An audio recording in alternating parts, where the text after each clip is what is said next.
সে পেতে থাকবে। আপনি একটা বৃক্ষরোপণ করলেন, বৃক্ষরোপণ করা সেটা আপনার নিজের বাড়ির ছাদে হতে পারে, আপনার ব্যালকনিতে বারান্দায় হতে পারে। আপনি একটা গাছ লাগালেন, একেবারেই জাগতিক একটা বিষয়। এই গাছের অক্সিজেন আপনি ভোগ করবেন, এর ফল ফসল আপনি ভোগ করবেন, বাট আপনি নিয়তটা যদি এটা করেন, নবী করিম সাল্লাল্লাহু আলাইহি সাল্লাম সাদকায়ে জারিয়া হিসাবে গাছ লাগাতে বলেছেন। তিনি বলেছেন, মা মিন মুসলিমিন ইয়াগরিসু গারসান আও ইয়াজরাউ যারআ, কোনো মুসলমান যদি কোনো গাছ লাগায়, কোনো ফসল করে, এবং সেখান থেকে যদি কোনো পশু পাখি খায়, কোনো মানুষ খায়, কোনো পোকামাকড় খায়, কোনো কীট পতঙ্গ খায়, তাহলে তার সওয়াব পাবে।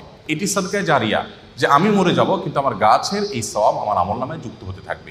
আমি যদি 2-4-10,000 গাছ লাগিয়ে যেতে পারি, 200-400 গাছ লাগিয়ে যেতে পারি, তাহলে সেখান থেকে কিছু গাছও যদি টিকে যায়, এবং যতদিন টিকবে মানুষ অক্সিজেন পাবে, ছায়া পাবে, ফসল পাবে, ফল পাবে, মানুষের মৃত্যুর পর এই আমলটার সওয়াব যেতে থাকবে। তো এই সাদকায়ে জারিয়া, আমি একটা মসজিদ করলাম, একটা মাদ্রাসা করলাম, একটা স্কুল করে দিলাম, আমি একটা হাসপাতাল করে দিলাম, অথবা এত বড় লেভেলে করতে পারছি না, আমি যতটুকু পারি ততটুকু করলাম, তো এটা আমার মৃত্যু পরবর্তী জীবনে অনেক বেশি উপকার আনবে।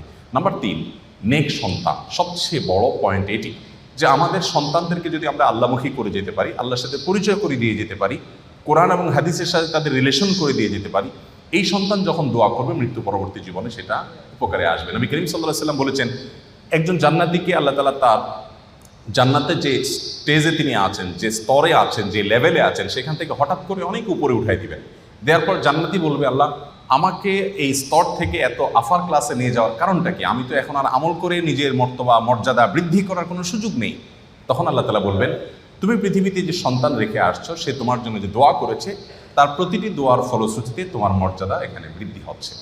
এই জন্য মানুষের নেক সন্তান বা সুসন্তান রেখে যেতে পারলে, তারা যদি মা বাবার জন্য দোয়া করে, সেটা অনেক বেশি উপকার আসে। আমরা আজকাল আমাদের মৃত আত্মীয় স্বজনের জন্য অন্যদের কাছে দোয়া চাই। অন্যদের কাছে দোয়া চাওয়া নিষেধ নয়, সেটা চাওয়া যেতে পারে, কিন্তু সবচেয়ে বড় কথা হলো সন্তান এবং পরিবারের সদস্যরা তারা দোয়া করবেন, এবং তাদের দোয়াতে যে নিষ্ঠা থাকবে, তাদের দোয়াতে যে ঐকান্তিকতা থাকবে, যে আন্তরিকতা থাকবে, সেটি অন্য 10 জনের দোয়াতে কখনোই আসবে না।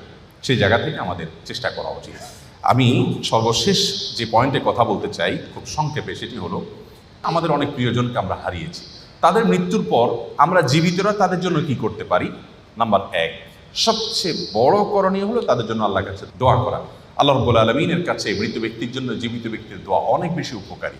আমরা তাদের অন্য কোনো উপকার করতে পারবো না, শুধু দোয়া করতে পারবো। আর দোয়াটা এত ইফেক্টিভ যে আমার মৃত মা বাবা আত্মীয় স্বজন যেই হন না কেন, তার জন্য যদি আমি চোখের পানি ফেলে একান্তে আল্লাহর সাথে একটু কথা বলি, আল্লাহ আমার বাবাকে, আমার মাকে, অমুককে বা তমুককে আপনি মাফ করে দিন, তার ভুল ত্রুটি ক্ষমা করে দিন, তিনি মানুষ ছিলেন, অনেক ভুল ত্রুটি নিশ্চয়ই হয়েছে, আপনি ক্ষমা করুন, আল্লাহ তাআলার কাছে এই জিনিসটা অনেক বেশি প্রিয়। তো আমরা মৃত